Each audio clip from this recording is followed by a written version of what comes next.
तीन बड़े बड़े फरिश्ते अल्लाह से दुआ करते हैं, या अल्लाह इसका जो भी मकसद है वो पूरा कर दीजिए। अमल हमारी खानकाहों का भी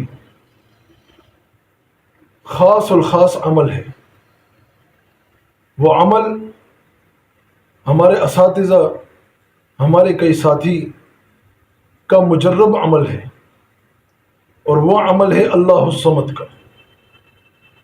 अल्लाह समद का एक ख़ास अमल वो है जो चाहे रोश्तों की बंदिश का मसला हो, चाहे रोज़ी की बंदिश का मसला हो, चाहे रुकावट का मसला हो, चाहे रोज़गार का मसला हो, चाहे घर में रोज़ी का मसला हो, चाहे काम की कामयाबी का मसला हो, चाहे पढ़ाई में तरक्की का मसला हो, नमाज के बाद 313 दफ़ा पढ़कर दुआ करें।